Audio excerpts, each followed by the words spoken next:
স্ত্রীটা হলো ভূমি, স্ত্রীটা হলো আপনার জন্য জমিন। ওই স্ত্রীকে বলা হচ্ছে, আল্লাহ নবী বলছেন, তুমি পরের জমিতে সেচ দিও না বা জল দিও না। এর অর্থ হলো এই, যে মহিলা আগেকার স্বামীকে ছেড়ে দিল, সে আগেকার স্বামীর যদি বীজ তার ফসলে তার জমিতে দেয়া থাকে, তাহলে এটা আছে না নাই এটা প্রমাণ করবে কি? সে তো ঋতুতে, এটা মাসিকে প্রমাণ করবে। একটা নারীর যদি মাসিক হয়ে যায়, তাহলে জানতে হবে তার রেহেম পাক আছে, বাচ্চা কাচ্চা নাই। তাহলে এবার তুমি অন্য জায়গায় বিবাহ করো। মাসিক এলো না, তালাক হলো মাত্র 4 দিন আগে, আর একটা ছেলেকে আমি বিয়ে করে নিলাম। যদি আগেকার পুরুষটার পেটের ভেতরে দেয়া বীজ, সে বীজ থেকে যদি অঙ্কুরিত হয়ে যায় বাচ্চা, তো নতুন স্বামী তো বুঝতে পারবে না। অতএব 9 মাস পরে যে বাচ্চাটা ভূমিষ্ঠ হবে, এ বাচ্চাটা কার হবে? আপনি বলবেন যে বাচ্চাটা আগেকার পুরুষের হবে। না, এ মহিলা যে হারাম কাজ করে নিয়েছে, যার কারণে পেটের বাচ্চাটা আল্লাহ রাব্বুল আলামিনের ভাগ থেকে কেটে ইবলিস শয়তানের ভাগে চলে এসেছে। অতএব যত ব্যভিচারের বাচ্চা হবে, সমস্ত এগুলোকে রব্বুল আলামিন বলে দিয়েছেন, শারিকহুম ফিল আমওয়ালি ওয়াল আওলাদ। ওদের আওলাদে তুমি ভাগ বসাও, তোমারও ভাগে 2-4টা করে আওলাদ পড়ে যাবে। আল্লাহ রেহাই দেয় আপনাকে, আল্লাহ রেহাই দেয় আমার সমাজকে, আপনার সমাজকে। বিশেষ করে রাগ করিয়েন না আমার বাপ জানেরা, আমার ভাই জানেরা, আমার ছোট ছোট ভাইয়েরা। যদি কেউ পালিয়ে বিবাহ করে, কাউরি মেয়েকে নিয়ে চলে যায় এক জায়গা থেকে আরেক জায়গা, আর বিবাহ করার কালে মেয়ের বাবা জানেই না যে আমার মেয়ে উমুকের সাথে পালিয়ে গেছে, কোর্টে গেল, 500 টাকার ফি দিয়ে, উকিল গিয়ে দিয়ে, মুভ করিয়ে দিয়ে বিয়ে হয়ে গেল। ওইখানে মনে মনে খুশি, একখানা সার্টিফিকেট পেয়েছি, বিবাহ হয়ে গেছে। এখন ভয় আছে সমাজে আসার, তার জন্য 3 মাস ধরে দূরে দূরে দূরে দূরে বেরিয়ে বেড়ালো। তারপরে আবার ওই মা ওই বাবা, এদিকের এই মা এই বাবা কি করবে? মা আর বাপকে তো লাজ লজ্জা কিছু নেই, মেনে নিল। 3 মাস পরে সব যখন মুছে গেল, মিটে গেল, কথাগুলো যখন চাপা পড়ে গেল, তখন সেই ছেলে আর সেই মেয়ে আবার স্বাভাবিকভাবে গ্রামে ফিরে এলো। এরা কে? বলছে এরা স্বামী স্ত্রী। এরা কে? এরা মিয়া বিবি। আল্লাহর কসম, এরা মিয়া বিবি নয়। এবং এরা নিজেদেরকে বলছে মিয়া বিবি, স্বামী স্ত্রী। আবার যথাবিহিত স্বামী স্ত্রীর দাম্পত্য জীবন তারা গত করছে, তারা সহবাস করছে, তারা মিলন করছে। তাদের ঔরসে যদি 1টা বাচ্চা জন্মে, 2টা বাচ্চা জন্মে, 3টা বাচ্চা জন্মে, যতটি বাচ্চা জন্মেবে, এগুলো আল্লাহ রব্বুল আলামিনের ভাগে যাবে না, সব ইবলিস শয়তানের ভাগে চলে যাবে।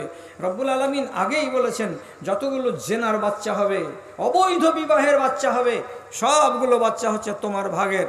এই জন্য আল্লাহ তাআলা বললেন, শারিকহুম ফিল আমওয়ালি ওয়াল আওলাদ, ভাগ বসাও। তাহলে আমি কি করলাম? মালে ভাগ দিলাম, কাকে? ইবলিস শয়তানকে। আর আওলাদে ভাগ দিলাম, কাকে? তো ইবলিস শয়তানকে। এত বড় অপরাধ যদি আমি করি, তাহলে আপনি বলুন কতখানি আমি ন্যায়সঙ্গত কাজ করলাম। ভাইজান, সব সময় নরম নরম ভাষা দিয়ে কাজ হয় না, সব সময় হয় না। মাঝে মাঝে আপনাকে একটু এরকম হাতটাকে মজবুত করতে হয়। আর এর আগে ওয়াজ শুনেছেন, এটা কথা আপনার শোনা, আপনাকে শুধু বলছি, নবীজি হাদিসে বলেছেন, মান রাআ মিনকুম মুনকারান ফালিয়ুগাইয়িরহু বিয়াদিহি। চোখের সামনে যদি অন্যায় কাজ দেখতে পাওয়া যায়, হাত দিয়ে রুখে দিতে হবে। প্রথম ব্যবহার করতে বলছেন আল্লাহ তাআলা শক্তি দিয়ে সেটাকে রোধ করতে হবে। যদি শক্তি না চলে, এত শক্তিশালী আমি না হই, তাহলে আল্লাহ তাআলা বলছেন বিলিসানিহি, তোমাকে মুখ দিয়ে রোধ করতে হবে। মুখ দিয়ে মানে কি? গিয়ে বলতে হবে, ও আব্দুল সালাম, ও মুজিবুর রহমান, ও দুরুল হুদা, এই শোনো ভাই, তোমার এটা করা ঠিক হচ্ছে না, এমন কাজ তুমি করিও না, আল্লাহ নারাজ হবে, রসুল নারাজ হবে, বলে মুখ দিয়ে তাকে বাধা দিতে হবে। মুখ দিয়ে বাধা দেওয়ার যদি যোগ্যতা না থাকে, ক্ষমতা না থাকে, নবী করিম সাল্লাল্লাহু আলাইহি ওয়াসাল্লাম বলছেন, অন্তর দিয়ে সেই লোকটাকে ঘৃণা করতে হবে। তার মানে কি? সে যদি চায়ের দোকানদার হয়, সারাদিন যদি সিডি চালাই, টিভি চালাই, আর ওখানে গিয়ে যদি হাসি করে যুবক ছেলে মেয়েরা, তাহলে সেই দোকানটাকে আপনাকে ছেড়ে দিতে হবে। আপনি ওর কাছে যাবেন না, ওর কাছে বসবেন না। কেন বসবেন না? যে আমি মন থেকে ঘৃণা করি। কিসের জন্য ঘৃণা করবে তুমি একটা মুসলমানকে?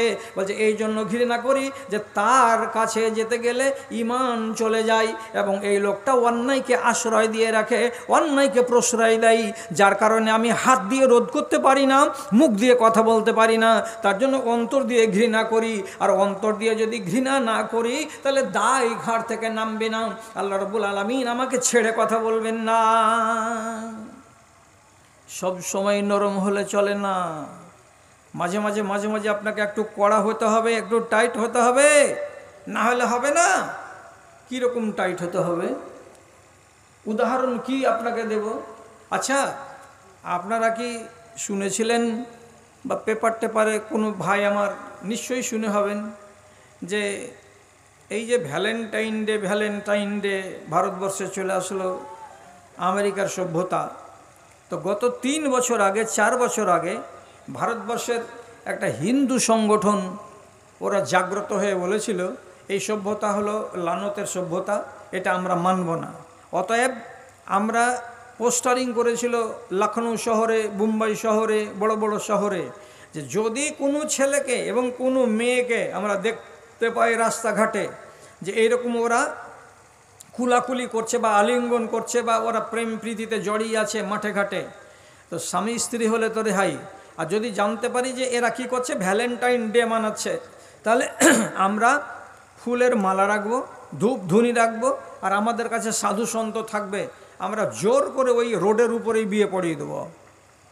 তারপরে তখন তোমরা আর কিন্তু টাটানো বিছানো করতে যেও না, জোর করে বিয়ে পড়িয়ে দেব, একদম কোনো কথা শোনা হবে না। তো এই কথাটা যখন ওরা ডাঁট দিয়ে বলল, তখন সে বছর দেখা গেল কি, যারা ভ্যালেন্টাইন প্রেমী ওরা তলে তলে লুকিয়ে লুকিয়ে ঘরে বসে বসে বারান্দাতে বসে বসে ভ্যালেন্টাইন করলো। ওপেন বাজারে এসে পার্কে এসে ভ্যালেন্টাইন ডে মানাতে পারলো না। কেন পারলো না? একটা সংগঠন খেপে গেছে, রেগে গেছে যে কিছু একটা করে ফেলবে। তো শক্তি দেখাতে গেলে কি হয়ে যায়, অন্যায় কাজ সমাজ থেকে রোধ হয়ে যায়। আপনি জানেন ভারতবর্ষের মাটিতে যতটি স্টেট আছে সব থেকে পর্দানাসীন মেয়ে ছেলে ছিল কোথাকার? কাশ্মীরের মেয়েরা জীবনে জিন কাপড় পরতো না, এবং স্কুল কলেজ যেতে গেলেও তারা সবসময় বোরকা নিয়েই যেত। কিন্তু এই বিগত 20 বছর ধরে কাশ্মীরের মেয়েরা জিন কাপড় পরা ধরে নিয়েছে এবং বোরকা ছেড়ে দিয়েছে, এবং অন্যান্য সিটির মতো তারাও আধুনিক হয়ে স্কুল কলেজে যেতে আরম্ভ করেছে। কাশ্মীরের কোনো একটা সংগঠন এরা কি করলো, পোস্টারিং মেরে দিল, যদি কোনো আমরা আমাদের জাত বোনকে, কোনো একটা মুমিন মেয়ে ছেলেকে, মুসলমানের ঘরের মেয়ে ছেলেকে দেখতে পাই মাথা খোলা আছে এবং জিন কাপড় পরে, স্কার্ট পরে বা শার্ট পরে স্কুল কলেজে গেছে, তাহলে আমরা তার চেহারায় তিজাব ছিটিয়ে দেব। বড় সুখে থাকে তারা, বড় সুখে থাকে, সেই সুখে ভরে দাও আমার জীবন, তোমাকে ডাকি আমি বাঁচি যতক্ষণ, আমি বাঁচি যতক্ষণ।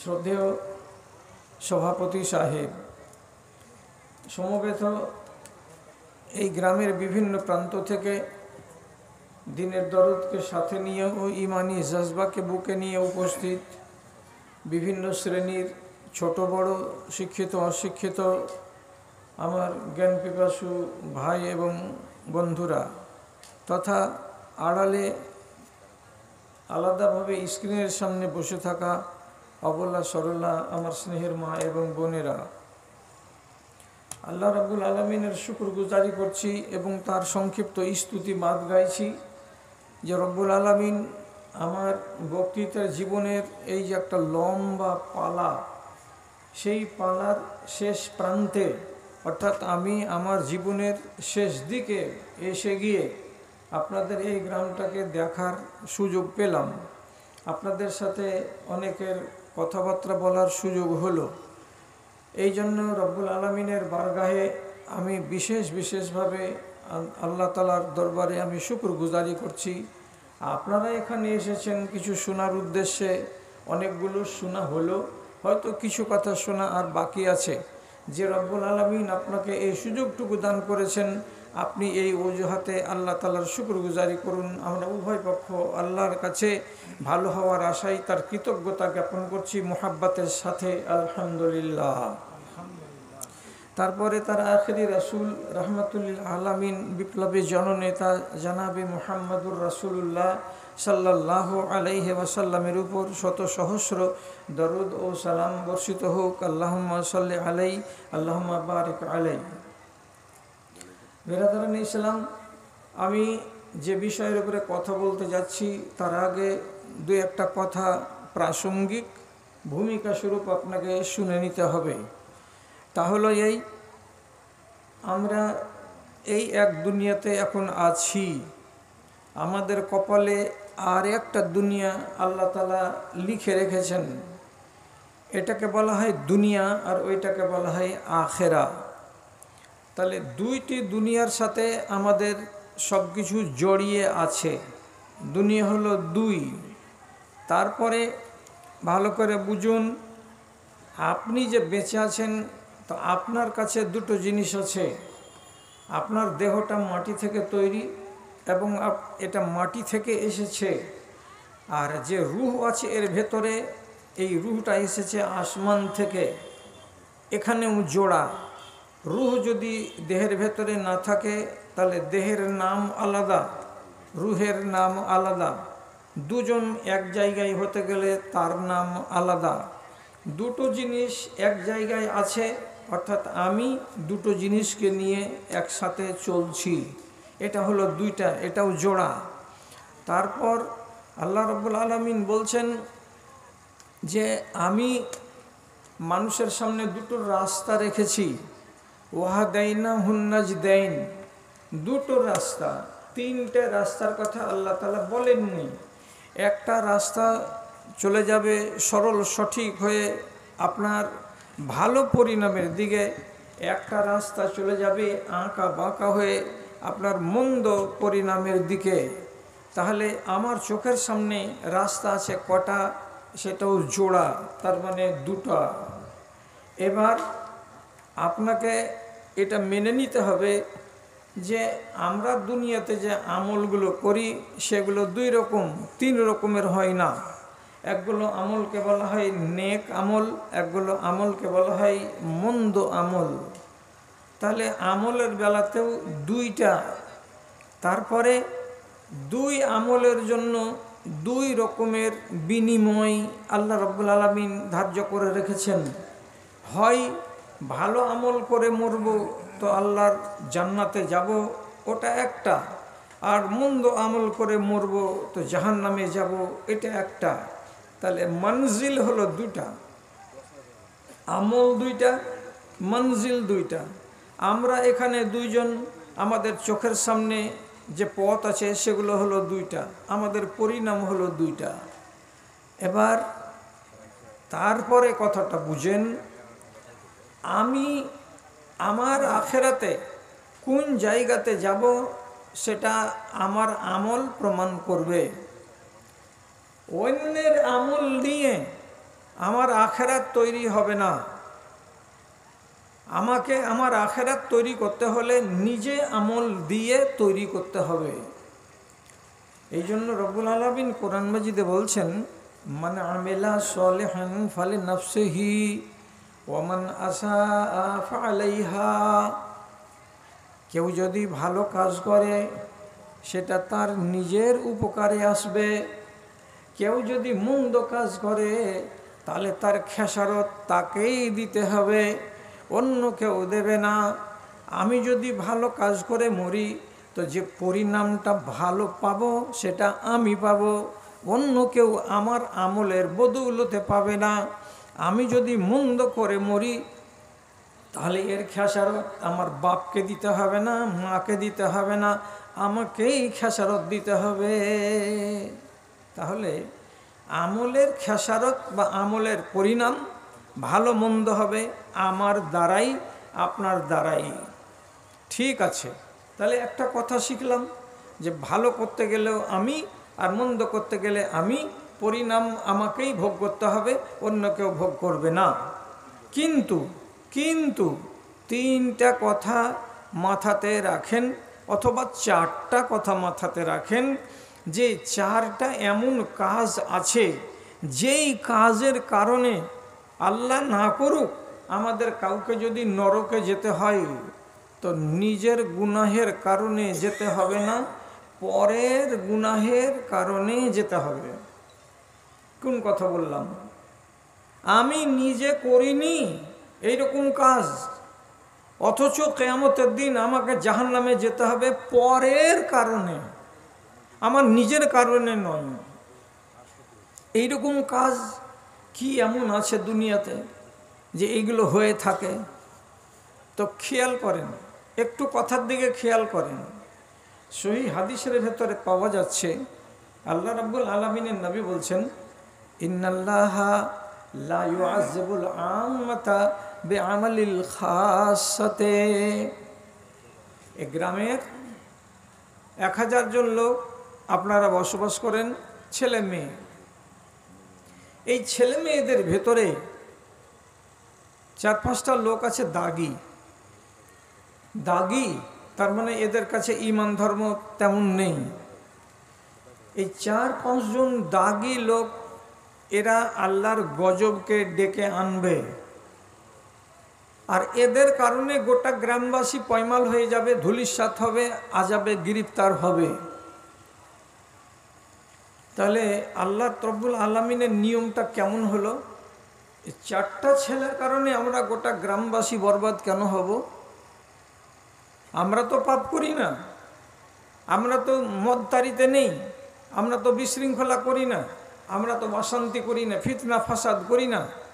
তো তাহলে আমাদেরকে আল্লাহ রাব্বুল আলামিন এই 4-5 জন মানুষের মন্দ করার কারণে, উশৃঙ্খলপনা করার কারণে কেন ধরবেন? আমরা কেন দায়ী হতে গেলাম? তো কথাটা কেমন হলো? তো রব্বুল আলামিন নাই বলছেন, ইল্লা আন্নাহুম কাদিরুনা আন ইউনকিরু আলাইহি। এটা আমি করি না, আমি 4টা লোকের কারণে গোটা গ্রামবাসীকে মার্ডার করি না, বরবাদ করি না, ধ্বংস করি না। কিন্তু কারণটা কি আছে রে বাবা? ওই গ্রামে যদি 10টা লোক এমন থাকে যে 10টা লোক ওই 4টা লোকের হাতকে ধরে তাকে থামিয়ে দিতে পারবে। 4টা লোক যদি একবার চোখ দেখায় সমাজের মধ্যে দাঁড়িয়ে, অমুকের ছেলে অমুক, তুমি এই রকম মন্দ কাজে জড়িয়ে আছো, খবরদার, তোমাকে সাবধান করে বলছি, তুমি সোজা পথে চলে এসো, নাহলে আমরা কিন্তু তোমার বিরুদ্ধে খাড়ো হয়ে যাব। এই রকম করে যদি 8টা 10টা বুদ্ধিজীবী মানুষ, সমাজের মোড়ল কিংবা মাতাব্বর কিংবা সর্দার কিংবা জ্ঞানীগুণী মানুষেরা, ক্ষমতা আছে রুখে দাঁড়াবার, কিন্তু রুখে দাঁড়ালো না। কি বলে দাঁড়ালো না? বলছে ও মরবে, ওর কবরে যাবে, আমি মরবো, আমার কবরে যাব। ওকে নিষেধ করতে গিয়ে অযথা ওর বংশের কাছে আমি খারাপ কেন হতে যাব? যা পারবে ও তাই করুক, আমি তো অন্তত পক্ষে নিজে ভালো আছি। অতএব সে গেল না। বা কোনো লোক এইরকম 3-4 জন যে মন্দ ছেলে আছে, এদেরকে বাধা দিতে গেল না, অথচ তাদের কাছে বাধা দেওয়ার মতো ক্ষমতা আছে। ওরা ইচ্ছা করলেই সমাজ থেকে দুর্নীতিটাকে মুক্ত করে দিতে পারে এবং এটাকে রোধ করতে পারে, বন্ধ করে দিতে পারে, কিন্তু তারা গেল না। তখন আল্লাহ তাআলা কি বলছেন? 4টা লোকের কারণে গোটা গ্রামের মানুষকে আল্লাহ তাআলা বলছেন তখন আযাবে গ্রেফতার করা হয়। তাহলে এবার কেমন কথা হলো? আমরা কি কজন লোক ভালো ভালো ছিলাম, আমরা যে আশা করে আছি যে 5 ওয়াক্ত নামাজি, রোজাদার মানুষ, দিনদার, আল্লাহওয়ালা, পরহেজগার মানুষ, আমরা কোনো রকম আল্লাহর গজবের শিকার হব না এবং মরে আমাদের খারাপ পরিণামের মুখ আমাদেরকে দেখতে হবে না।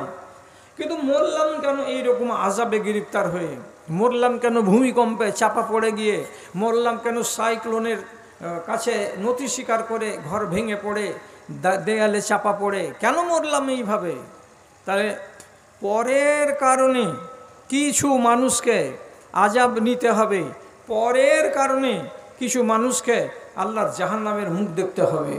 তো এইখানে কটা লোককে দায়ী করলেন আল্লাহ পাকের নবী? সমাজে যে কজন লোক দায়িত্বশীল আছে, মোড়ল আছে, মাতব্বর আছে, সর্দার আছে, এরাকে আল্লাহ তাআলার নবী দায়ী করলেন। কেন? হাতে পাওয়ার আছে তো ব্যবহার করলে না কেন? বসে থাকলে কেন? এবং আল্লাহ তাআলা কোরআন মাজিদে সাফ করে বলছেন, যখন কোনো গ্রামকে আযাবে গ্রেফতার করার আমার ইচ্ছা জাগে, আমার মনে জাগে যে এই গ্রামকে আমি ধ্বংস করব, তখন আমি কি করি? ওয়াইজা আরাদনা আর নুহলাকা কারিয়াতান আমারনা মুতরাফিহা। যখন কোনো গ্রামকে বরবাদ করার ইচ্ছা জাগে, যখন আমার ইচ্ছাতে জেগে যায় এই গ্রামকে আমি পয়মাল করে দেব, তখন আমার নজর যায় কোন দিকে? নজর যায় ওই গ্রামের যারা বুদ্ধিজীবী তাদের দিকে নজর যায়, ওই গ্রামের যারা দায়িত্বশীল তাদের দিকে আমার নজর যায়, ওই গ্রামে যারা ধনী ব্যক্তি যাদের হাতে পাওয়ার আছে তাদের দিকে আমার নজর যায়। কি যায়? কেমন করে যায়? তো আল্লাহ তাআলা বলছেন ফাসাকু আমরা রাব্বিহি। ওই ধনী লোকগুলো আল্লাহ রাব্বুল আলামিনের বিধানকে উপেক্ষা করে। কেমন করে উপেক্ষা করে? নীরবতা পালন করে, ঘর থেকে বেরোয় না। চায়ের দোকানে গিয়ে একটা অন্যায় যদি ঘটে চুপচাপ চা পান করে চলে আসবে, কিন্তু একটা শব্দ ব্যবহার করবে না। তার মানে আমি কোনো কথা বলে লোকের কাছে খারাপ হতে যাব না, এই জন্য নিজেকে সাবধানী করে রাখে, জীবনে মুখের কথাটা খরচ করে না। এই অমুকের বেটা এ কাজ করো কেন? এই অমুকের ছেলে তোমার এই অসভ্য আচরণ কেন? এমনি বলে কাউকে যে সাবধান করবে এটা কাজ করতে যায় না। তার কারণে আল্লাহ রাব্বুল আলামিন বলছেন ফাহাক্কা আলাইহিমুল কাউল ফাদাম্মারনাহুম তাদবীরা। যেই গ্রামের সভ্যরা, যেই গ্রামের দায়িত্বশীলরা, যেই গ্রামের লেখাপড়া করা লোকগুলো, যেই গ্রামের ওজনদার মানুষগুলো আমার বিধিবিধানকে ভুলে যায়, আমার আইনকে পাত্তা দেয় না, তখন আমি ওদের কারণে গোটা গ্রামবাসীর উপরে আসমান থেকে আযাব নাযিল করে দেই। অতএব তারা তখন ধ্বংস হয়ে যায়, হয় ভূমিকম্পতে ধ্বংস হয় কিংবা আর কোনো আযাব আল্লাহর কাছ থেকে আসে, এসে তারা ধ্বংসের মুখ দেখে। পরের কারণে কোনো কোনো ক্ষেত্রে সাধারণ মানুষকে আযাবে গ্রেফতার হতে হয়, সব সময় হয় না। যদি এরকম ঘটনা না ঘটে তাহলে আমার ফয়সালা আমার আমল দিয়ে হবে কিয়ামতের দিন, ভালো তো ভালো, মন্দ তো মন্দ। তাছাড়া ঘটনাক্রমে 100টা গ্রামের ভেতরে 5টা গ্রাম এমন হতে পারে যে যেখানে বদমাশ লোকের সংখ্যা বেড়ে গেছে আর ওইখানে বুদ্ধিজীবী লোকেরা নীরবতার ভূমিকা পালন করে যাচ্ছে, তাহলে আল্লাহ তাআলার আযাব সেই জায়গাতে আসাটা বৈধ হয়ে যায় এবং রব্বুল আলামিন সে গ্রামকে আর রক্ষা করতে রাজি হন না। দাদা আমার আর একটা কথা শুনেন, আর একটা কথা কি বলবো আপনাকে। একগুলো লোক আমলের পাহাড় নিয়ে কিয়ামতের দিন হাজির হবে, আমলের পাহাড় নিয়ে, অর্থাৎ তার কাছে ভালো আমল আছে, সে নিজের আমলের বদৌলতে জাহান্নামে যাবে না, ও জান্নাতে যাবে, এতটা যোগ্যতা নিয়ে এসেছে। তথাপি এই লোকটাকে আল্লাহ রাব্বুল আলামিন তার হিতে ফয়সালা না দিয়ে তার বিরুদ্ধে রব্বুল আলামিন ফয়সালা করে দেবেন আমল থাকা সত্ত্বেও। কেন? কি এমন অপরাধ লোকটার? কোন ধরনের লোককে এইরকম আল্লাহ রাব্বুল আলামিন কাজটা করবেন? তো তার ব্যাপারে একখানা হাদিসের 3টা অংশ, 3টা অংশের মধ্যে থেকে একটা অংশ আপনাকে শুধু দিচ্ছি। ওই জায়গাতে লিখে রেখেছেন রব্বুল আলামিনের নবী, আদ-দায়ুসুল্লাযী ইউকিরু ফি আহলিহি আল খুবসা। যে মানুষটা নামাজ রোজা করা মানুষ, দিনদারি করা মানুষ আর আল্লাহকে রাজি করে মরা মানুষ, কিন্তু তার দুর্বলতা হলো একটাই, এই যে তার বাড়িতে, তার পরিবারে, তার মেয়েরা, তার ছেলেরা, তার স্ত্রী এবং অন্যান্য সদস্যরা এরা দুনিয়াদারিতে মেতেছে এবং দুনিয়াদারিতে মেতে গিয়ে তারা আল্লাহর কানুনকে উল্লঙ্ঘন করেছে। আর সবচাইতে বড় কথা যে বাড়ির মহিলাটা সম্পূর্ণ সংসারের দায়ভার নিজের কাঁধে তুলে নিয়েছে, পুরুষটাকে কখনো পুরুষের মতো করে পাত্তা দেয় না, বাড়ির একটা খানেওয়ালা মানুষ মনে করে, তাছাড়া তার কোনো প্রয়োজন মনে করে না।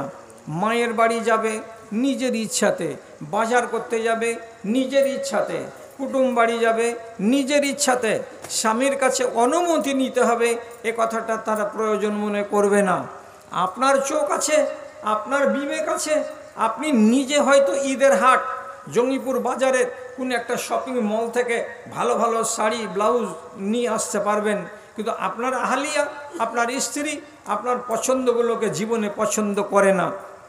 ব্যাগ ভর্তি কাপড় এনে দিলেন, আপনার চোখের সামনে জোর করে ব্যাগ সমেত ছুঁড়ে ফেলে দিল, আর দেওয়ার পরে বলল, ঢং আছে কাপড় কেনার, এগুলো কাপড় আমরা পরবো, এগুলো আমার পছন্দের কাপড় নয়, তুমি বাদ দাও, তোমাকে করতে হবে না, আমি আমার চয়েসের কাপড় নিজে কিনে নিব। মেয়েকে সাথে করে মা বেটি চলে গেল, বউকে সাথে করে শাশুড়ি বউ দুজনে চলে গেল, সাথে কোনো মাহারাম নেই, কোনো পুরুষ নেই, কোনো বেটা ছেলে নেই, একাই গিয়ে একটা আজনবীর সাথে দোকানদারি করলো। কত দাম ভাই? 250 টাকা। এত কেন কথা বলো? মাত্র 150 টাকার জিনিসটাকে কত দাম ভাই? 2000 টাকা। তোমাদের কাছে এইখানে এসি ঠকবার জন্য নাকি? তোমরা কি মেয়ে ছেলে পেয়েছো বলে মনে মনে ভাবছো যাহা ইচ্ছা তাই করে নেব? কত কাঁচা বেটি ছেলে আমরা নই, ঠিকঠাক দাম বলো, তারপরে এই করো। কত কথা, একটা গায়ের মুসলিম হোক অথবা মুসলিম হোক, এমন দোকানদারের সাথে মাও বলে যাচ্ছে, মেয়েও বলে যাচ্ছে। এখানে যদি শুধু একটা প্রশ্ন করা যায় যে আপনার পুরুষটার কি হলো, আপনার ভাইটার কি হলো, ওরা যদি আপনার লবণ এনে দিতে পারে, ওরা যদি আপনার মাছ মাংস এনে দিতে পারে, ওরা যদি আপনার শাকসবজি এনে দিতে পারে, সবই যদি হাটঘাট ওরা করে দেয়, তা আপনার ফ্যাশনের হাট পায়টা কি আপনার স্বামী বা আপনার ভাই করে দিতে পারতো না? তো তার জবাব হবে কি যে না, আমরা ওগুলো পছন্দ করি না।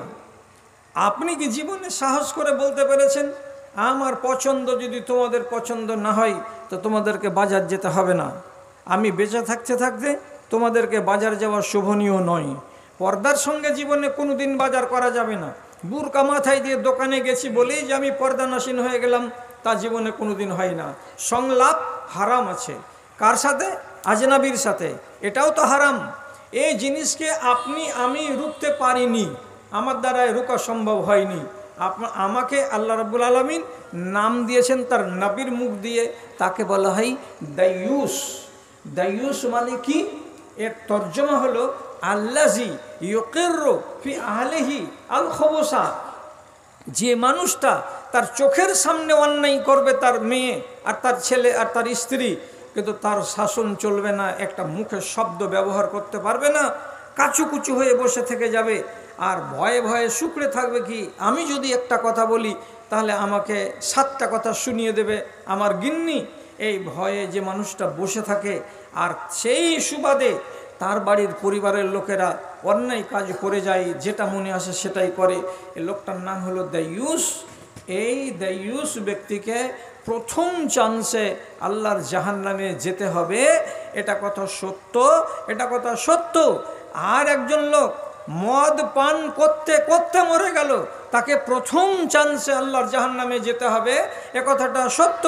এবং আর একটা ছেলে, যেই ছেলেটা নিজের মা বাবাকে সন্তুষ্ট রেখে তাদেরকে মাটিতে ভরতে পারেনি, অথবা সন্তুষ্ট রেখে মা বাবার আগেই মরে গেছে, এইরকম হতে পারেনি, বরং মা বাবাকে নারাজ রেখে মরেছে, তাহলে এই ছেলেটাকেও প্রথম চান্সে জান্নাত দেওয়া হবে না, জান্নাতের মুখ দেখবে না। তাহলে 3খানা হাদিসের ভেতরে লাস্টেকার যে অংশটুকু নিলাম, একটা মানুষ যাকে দায়ুস বলা হলো, সে যদি জাহান্নামে যায় তো নিজের আমলে যাচ্ছে না পরের কারণে যাচ্ছে? স্ত্রীর কারণে আমার আমল বরবাদ হয়ে যাচ্ছে, আমার আমল কাজ দিচ্ছে না। তাহলে এই রকম ঘটনা হাজার হাজার ঘটে না, এরকম ঘটনা খুব কম ঘটে। পরের কারণে খেসারত দিতে হয় দেশবাসীকে, জায়গা বিশেষে এবং বাড়ি বিশেষে এবং এলাকা বিশেষে। তাহলে আপনাকে এই ব্যাপারে সজাগ হতে হবে। তারপর আর একটা কথা শুনেন, কি হয়? দেশে বৃষ্টি কমে যায়। যেমন আপনারা হয়তো জানেন, এর আগের বছর আমাদের দেশে বহু এলাকায় ইস্তেসকার নামাজ আদায় হয়েছিল। আপনাদের এলাকায় হয়ে হবে কোনো না কোনো জায়গায়, নিশ্চয় আপনারাও হয়তো পড়েছেন, তাও হতে পারে। পানি দাও আল্লাহ, পানি দাও আল্লাহ। তো আল্লাহ রাব্বুল আলামিন পানি বন্ধ করে দিচ্ছেন কেন? আসমানে পানি থাকে না? না পৃথিবীতে অন্য কোনো জায়গায় পানি হয় না? যে পানি নেই, ভারতবর্ষের পশ্চিমবাংলার মাটিতে পানি দিচ্ছেন না আল্লাহ রাব্বুল আলামিন কেন? কেনর কারণটা কি? আপনি কি জানেন না যে গত বছর দুবাই শহরে, বালুর শহরটাতে রব্বুল আলামিন এত পানি দিলেন যে 4 ফিট করে 5 ফিট করে পানির বন্যা তৈরি হয়ে গেল বালুর উপরে। আর মেন শহরটাতে, দুবাই শহরের একটা রোডের যত চামড়াকে ছিঁড়ে দিয়ে তলকে খালি করে দিয়ে গোটা মাঠ এবং শ্মশানের মতো বানিয়ে দিয়েছিলেন আল্লাহ রাব্বুল আলামিন মাত্র 6 থেকে 7.5 ঘন্টার মধ্যে। তাহলে যেখানে পানির প্রয়োজন এত নেই, সেখানে এত পানি হচ্ছে। আর আমাদের দেশে পানির প্রয়োজন, অথচ রব্বুল আলামিন যথাসময়ে পানি দিচ্ছেন না। এটা কেন দিচ্ছেন না? এইখানে আবার আল্লাহর ওই কানুন আছে, কাউরি কারণে গোটা দেশবাসীকে এই আযাব পোহাতে হয় যে আল্লাহ তাআলা পানি দিচ্ছেন না। আর তাতে দোষী কজন? তো হতে পারে দোষী 10 জন, হতে পারে দোষী 15 জন, বাদবাকি লোক দোষী নয়। কিন্তু রব্বুল আলামিন 10 জন লোকের খেসারত তুলে নিচ্ছেন গোটা গ্রামবাসীর ঘাড় দিয়ে, গোটা অঞ্চলের লোকের ঘাড় দিয়ে। কে ওই লোকগুলো? 10 জন লোক, তারা পাপী, যাদের কারণে আসমানের দরজা বন্ধ হলো। আল্লাহ রব্বুল আলামিনের নবী বলছেন, হে মুহাজিরিনদের দল, 5টা জিনিস এমন আছে, আল্লাহর কাছে দোয়া করছি তোমাদের কাছে যেন 5টা জিনিস না আসে। আমি আল্লাহ রব্বুল আলামিনের কাছে মুনাজাত করি ওই 5টা জিনিস যেন তোমাদেরকে ছুঁতে না পারে। সেই 5টা জিনিসের ভেতরে আল্লাহ রব্বুল আলামিনের নবী 4 নম্বরে বলেছেন, এজা মনে আল জাকাত ওজা মনে আতিল ওসর, যখন দেশের মানুষেরা তাদের উৎপাদিত ফসলের জাকাত বের করা বন্ধ করে দেবে, যেদিনই দেশের ফসলের পরিমাণ যেটা লাগে ওসর দেয়া, ওসর যদি বন্ধ করে দেয়, রব্বুল আলামিন নবী বলছেন মনে আমিন হল মাতারো, তাদের উপর থেকে আসমানের পানিগুলোকে উপরে উঠিয়ে নেওয়া হবে, বৃষ্টি দেওয়া হবে না। কেন দেওয়া হবে না? বৃষ্টির সদ্ব্যবহার এই দেশের লোক করেনি। বৃষ্টি হয়েছে তাহলে জমিন ঠান্ডা হয়েছে, বৃষ্টি হয়েছে তাহলে ফসল হয়েছে, বৃষ্টি হয়েছে মাটির তলায় পানির লেয়ার উপরে উঠেছে। বৃষ্টি না হতে গেলে লেয়ার উপরে উঠতো না, আপনার বোরিনে পানি উঠতো না। তাহলে রব্বুল আলামিন জমিনটাকে জীবিত করে রেখেছেন আসমানের পানির দ্বারাই। তারপর কোরআন মাজিদে স্পষ্ট করে বলেছেন আল্লাহ রব্বুল আলামিন, কি বলেছেন? ইন্নাল আরযা লিল্লাহি ইয়ারসুহা মান ইয়াশাউ মিন ইবাদি, জমিন হলো আমার, কোনো বান্দার জমিন নয়। জমিন যেখানে আছে সারা জগতে সব আমার জমিন, তোমার জমিন নয়, তোমার বাবার জমিন নয়।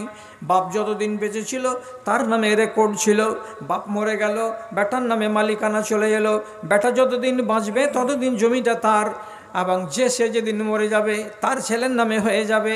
এই যে মালিক বদলাতে থাকছে বদলাতে থাকছে, এর মানে হলো এই জমিনের মালিক আমরা স্থায়ী মালিক নই, আমরা হলাম অস্থায়ী মালিক। আসল মালিকটাকে রব্বুল আলামিন বলছেন আমি হলাম জমিনের আসল মালিক, আমি আসল মালিক।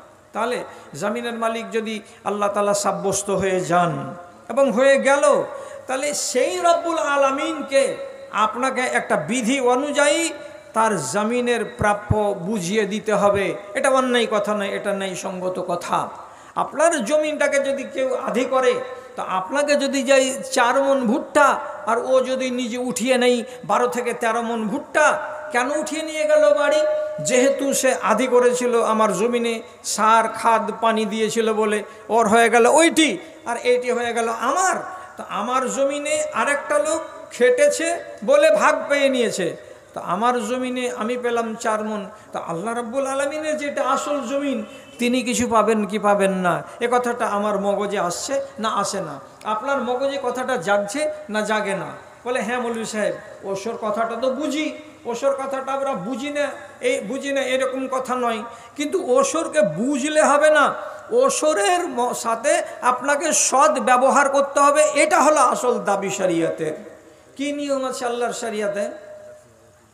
যদি আসমানের পানিতে হয়, আপনাকে সেচ না লাগে, আপনাকে খাদ দিতে না হয়, তাহলে প্রত্যেক 10 মণে 1 মণ, 10 মণে 1 মণ এই পরিমাণ করে ওসর আপনাকে আল্লাহ রাব্বুল আলামিনের নামে দিতে হবে। কিন্তু আমাদের দেশে বর্তমান জামানায় কোনো একটা ফসল বিনা সেচে হয় না, বিনা খাদে হয় না। আমাদেরকে পানি দিতে হয়, আমাদেরকে খাদ দিতে হয়, তারপরে জমিন থেকে ফসল পাই। তখন রব্বুল আলামিনের নবী বলছেন প্রত্যেক 20 মণে 1 মণ, 20 মণে 1 মণ, এটা হলো নিয়ম। 1 মণ দিতে হবে 20 মণ যদি ফসল হয়, এটা হলো আল্লাহর হক। এবার 19 মণের ভেতরে হিসাব হবে কতটি খরচ করেছে আধিদার, কতটি খাত দিয়েছে আধিদার, এগুলো সব মাইনাস করার পরে আপনার ভাগ কতটি, তো 4 মণ কিংবা 5 মণ আপনি নিয়ে নেবেন, আর বাকি ভাগটা আধিদার নিয়ে নেবে, ঝামেলা চুকে গেল। কিন্তু এইবার নিজে আপনি বলুন তো, এ কানুনে মানবার বিষয়ে আহলে হাদিসের বাচ্চারা কয়জন অগ্রণী ভূমিকা পালন করে? কটা লোক আছে দেশে? 100 মণ যদি ভুট্টা হয়, 5 মণ ভুট্টা আল্লাহর নামে বের হবে। 100 মণ যদি গম হয়, 5 মণ গম আল্লাহর নামে বের হবে। যদি এই নিয়মটাকে মানতাম, তাহলে ইসলামী অর্থনীতি, যে দেশে গরিব থাকবে না, ফকির থাকবে না, কত সত্য কথা। আমার গ্রামে কোনো ফকির থাকতো, আমার গ্রামে কোনো গরিব থাকতো, একটাও কোনো গ্রামে আপনি গরিব পাবেন না। ওরা আপনার গম ওই ওসর থেকে পেয়ে যাবে। যদি 10 বাড়ি থেকে 8 মণ করে পাই, তাহলে 5 মণ গম একটা ফকিরের পরিবারের জন্য যথেষ্ট হয়ে যাবে। ওকে পরের বাড়ি বাড়ি দাঁড়ে দাঁড়ে দাঁড়ে দাঁড়ে ঠুকুর খেয়ে বেড়াতে হবে না। কিন্তু যেই তিমিরে ছিল এ দেশের ফকিরেরা, সেই তিমিরেই আছে। আর আমি আর আপনি আমার নিজের মতো করে আইন ফলো করে চলেছি। ওসর বের করেছো বাবজি? বলছে হ্যাঁ বের করেছি। গলিতে কুঠিটাতে ধান আছে, ওই কুঠিটাতে যতটি আছে সবটি ওসরের ধান। মেপে যদি দেখা যায় 1 থেকে 1.5 মণ হবে, এইটি ধান বের করেছেন। আপনার ধান কতটি হয়েছে? 100 মণ, 100 কুইন্টাল বা 100 মণ। তো 100 মণ ধানের মাত্র 1.5 মণ ওসর বেরোয়। এই ধান্দা তো গোটা দেশের লোকের। আর জোরের সাথে বলছি, মুসলমানদের ইমানের পরিচয় দিতে গিয়ে শতকরা 90 জন মুসলমান ধরা খেয়ে যাচ্ছে কোনখানে? তো সাদকার আইনে, আর জাকাতের আইনে, আর ওসরের আইনে। ওসর মানতে রাজি নয় আমাদের দেশের মুসলমান, আর জাকাত দিতে রাজি নয় আমাদের দেশের মুসলমান। বলে জাকাত আমাকে লাগবে না, আমি অত ধনী লোক নই। কে বলল যে আপনি ধনী লোক নন? 595 গ্রাম চাঁদি এর মূল্য যদি এখনকার বাজারে 46,000 টাকা হয়, আর 46,000 টাকা যদি আপনার ব্যাংকে 1 বছর স্থির থাকে 1 বছর, তাহলে 46,000 টাকার আপনাকে 40 ভাগের 1 ভাগ বের করে দিতে হবে। এটার নাম জাকাত। কিন্তু আমি বলি, মাত্র 50,000 টাকার মালিক, এতে কখনো জাকাত লাগে? ওই বাড়ির দিকে তাকাও, যাদের 3 তলা 5 তলা বাড়ি আছে, তারাকে জাকাত লাগবে। আপনি নিজের গায়ে হাওয়া খাওয়াচ্ছেন আপনাকে জাকাত লাগবে না বলে। অন্যায়, একেবারে অন্যায় কথা। আপনার টাকা ব্যাংকে ঘুমাচ্ছে, কাজ পাই না বলে, আর একটা গরিব রাতের বেলায় জেগে জেগে কাটাচ্ছে, কেন? দানা পাই না বলে। তাহলে ওতে আর আপনাতে আসমান জমিনের তফাৎ আছে। এ কথাটা আপনি বুঝতে পারলেন না, আর জাকাত দিতে বেরিয়ে আসলেন না। আল্লাহর কসম খেয়ে বলছি, আমার বাপজানেরা, কথায় রাগ করিয়েন না। আল্লাহ তাআলা কোরআন মাজিদ একটা সাংঘাতিক কথা বলেছেন, শয়তান তুমি আমার কাছে পাওয়ার চাইছো না, তোমাকে বের করে দিয়েছি আসমানের উপর থেকে, নেতৃত্ব কেড়ে নিয়েছি, তার জন্য তুমি আমার কাছে পাওয়ার চাইছো। কি কি পাওয়ার চেয়েছিল শয়তান? বলেছিল আমাকে কিয়ামত পর্যন্ত বাঁচতে দিতে হবে। 1। 2 নম্বর কথা, আমি আপনার বান্দাদের আগে পিছে ডান বাম থেকে আসব, যেভাবে আমি হামলা করার সেভাবে হামলা করব। এই হামলা করার পাওয়ার আপনাকে দিতে হবে। 2। 3 নম্বর কথা, আমার শেকেল আমি ওদেরকে দেখাবো না, কিন্তু ওদেরকে আমি দেখব। এটাও আল্লাহ তাআলা মঞ্জুর করেছেন। এবং চেহারা পরিবর্তন করব। আমি কখনো সাপ, কখনো বিচ্ছু, কখনো বিজি, কখনো আর কিছু হয়ে আমি তাদেরকে ভয় দেখাবো। এটাও আল্লাহ তাআলা মঞ্জুর করে নিয়েছেন। তারপর সব থেকে যেটা কড়া কথা, আপনি কালকেই জিজ্ঞেস করবেন কোনো না কোনো আলেমকে গিয়ে, আপনার সন্দেহ দূর হবে না। কেন যে আমি দূরের মানুষ, তো আমি কি থেকে কি বলে দিয়েছি বলে আপনি তখন সংশয় দূর করতে যাবেন আপনার দেশের আলেমের কাছে। বাধা নেই, নিশ্চয়ই যাবেন। আল্লাহ তাআলা বলেছেন যেটা সাংঘাতিক কথা ইবলিস শয়তান সম্পর্কে, সেটা হলো এই, শারিকুহুম ফিল আমওয়ালি ওয়াল আওলাদ। ইবলিস শয়তান তোমাকে এতটি পাওয়ার দিলাম, দেওয়ার পরে রব্বুল আলামিন বলছেন তোমার মিষ্টি আওয়াজ দিয়ে এদেরকে যত পারো গুমরাহ করে নাও, জাহান্নামের পথিক বানিয়ে নাও। 1।